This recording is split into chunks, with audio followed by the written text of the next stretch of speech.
everyone, thank you so much for tuning in once again. So today we're gonna do a highly requested video, which is tips on paramedic internship. And this is something that I definitely feel I can give my opinion on because I have been through paramedic internship and it really wasn't that long ago. So I hope that by the end of today's video, you feel more confident going into your internship, or if you're already in it, you just started it, I hope this information helps you. But before we get into that, I just wanna say thank you so much for tuning in. I know I haven't been that great about posting sit down videos with you guys and just chit chatting and going over different questions and stuff, but I will say I post on TikTok and on Instagram daily. So if you're one that is looking for quizzes, EMS scenarios, things like that, make sure you go and check me out on TikTok and on Instagram. My handle over there is Light Sirens Action as well. All right, and with that, let's jump right in.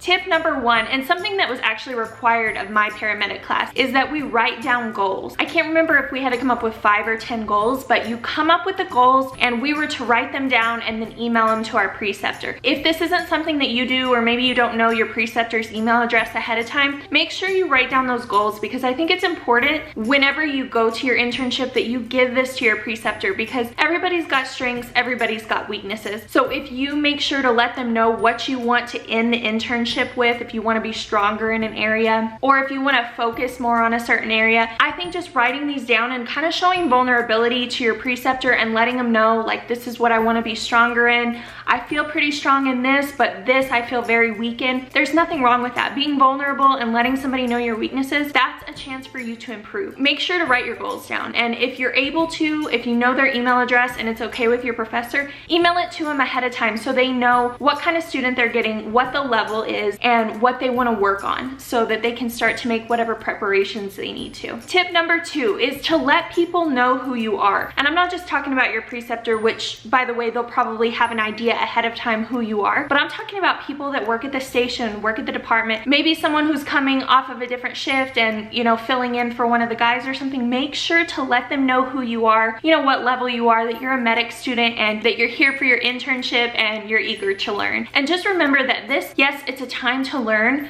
but if you do it right, you will meet some of the best people during your internship. You'll make connections, bonds that will extend past medic school and on into your EMS career. Just keep this in mind whenever you start your internship, because I will say from my personal experience, I had a great time with my crew. I learned so much. I would say the department that I did my internship at was about, roughly 90 to 95% medic. So I got to see a lot of different medic styles and I really, really like that. So I'm still in touch with a lot of those people, and it's just bonds that you don't have to make while you're in internship, but why would you not, you know? I mean, why would you not want to make connections and kind of relate with other people that like what you like? All right, number 3, and something that's very important, is to remember that this is their home. So if you're unfamiliar with kind of the fire culture, EMS culture, this is their home. This is where they live 24, 48, 72, 96 hours out of a week. Sometimes they spend more time there than they do at home. So just keep in mind to respect their home, respect their space. You don't just get to walk in as a student and kind of take over. That's not the way it goes. Earn your spot. They will respect you so much more. Just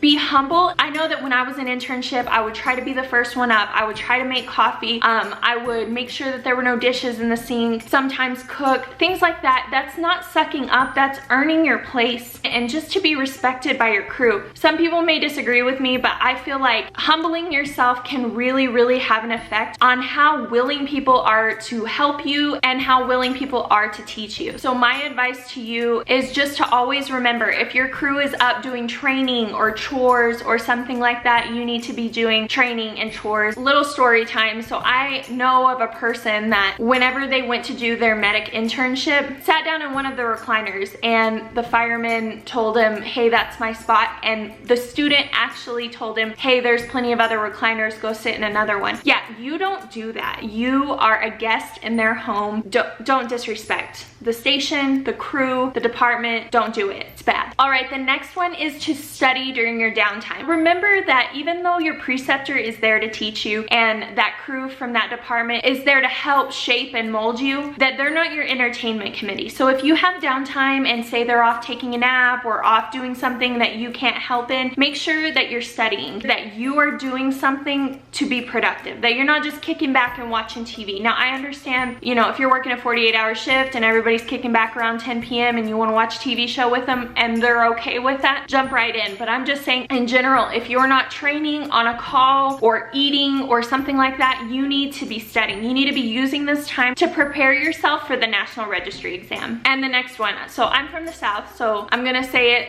like a Southerner would. Learn your dadgum drug. Know your drugs before you show up to your internship. Your internship is not, even though you'll learn a lot during your internship is not designed for you to go and learn your drug. You should know your drugs, you should know your skills, you should know all of that before you go into internship. This is a time for you to prove that you're able to run an ambulance as a lead medic. This isn't a time for you to be like, how do I build a dopamine drip? Can I give this medication when the vitals are like this? It's not the time for that. You learn that in medic school. Also, ask your preceptor ahead of time or your professor or however for a list of drugs that the department or station that you're going to carry, so that not only do you know your dosages, but you know what they carry and you go into it even that more prepared. No excuses, know what your drugs are, know your dosages, know your indications, contraindications, etc. Next one is to ask a ton of questions. When you're learning how to be a medic, how to be an EMT, ask them all. Ask them, even if they sound stupid, ask them, because eventually you're gonna be on an ambulance where people's lives are on the line and you need to know, even if it's a stupid question, you need to know the answer to it. And most preceptors, they're not gonna say they're stupid questions. They're gonna be willing to answer them. They volunteer to do this job because they wanna help you. Don't hold off on asking any questions. Be a sponge. Learn as much as you possibly can. Be humble and ask questions, and people will respect you even more for that. The next one, guys, is to avoid the phrase, I know. Do not be that one-upper that everyone hates. And you guys, if you're in EMS, you already know what I'm talking about. It's like this career attracts the people that are know-it-alls. And I'm not saying everybody in this career field, I would lose my mind if everybody was like that, but I will say there are some people who are know-it-alls, who are one-uppers. For every story that someone tells, they've got 3 more stories to make them look cooler. Don't try so hard. This career is already cool enough. We get to do so many cool things. You don't have to embellish. You don't have to one-up. So just make sure that you're not the I know it all person. The people who are not coachable, who are not teachable, who are not humble. Next one is to go over calls when you get back to the station. So this is something that I've taken into my actual career. I started doing it when I was on clinicals all the way through internship, and I do it now. And it probably drives my crews crazy. Like, they probably don't want to talk about every single call. But I always try and go over the call, what we could have done different, what the patient was saying, if they had some kind of different medical condition I had never heard of. If you go on a call and a person has a medical condition that you've never heard of, then you and your crew go back to the station and start researching and learning about that. Because inevitably, you're gonna go on another call with another patient that could have that condition. So make sure to go over your calls, go over the good parts, the bad parts, what you messed up on, what you did well on, just go over all of them. And another one is to do scenarios. Tell your preceptor to throw a scenario at you and kind of go over how you would handle it. You do this throughout medic school, but if you extend it on into internship, the preceptor may have new and fresh scenarios for you to go over. This is fun, but it's also educational. That's why I do scenarios on TikTok every day. I get really positive feedback from that because it's almost like once you're done with medic school or EMT school or clinicals, you just kind of get away from doing scenarios altogether, but it really makes your brain work. So I try to do a scenario on there every day. I do rare conditions, but I also do run-of-the-mill things we see all the time kind of stuff. Make sure that you're asking your preceptor, hey, throw some scenarios at me, because it's another way for you to learn. And the last one I want to go over is to be a go-getter. Read all the 12 leads, do all the skills, draw up all the meds, push all the meds. I mean, obviously you can't do it all, but try to be a go-getter in every aspect. Don't say, oh, I already have my IVs. Oh, I already have all my intubations. I don't need any more. Don't don't ever be that person. Be a go-getter, especially if you feel weak in an area. Just do it, do it, do it. The only way that you're gonna get better is by doing it. And also with all of it, do it with confidence. I understand, I've been there before. You're not confident, but the only way that you're gonna get there is to fake it till you make it. No patient wants you to show up to their house to take them to the hospital and you to act scared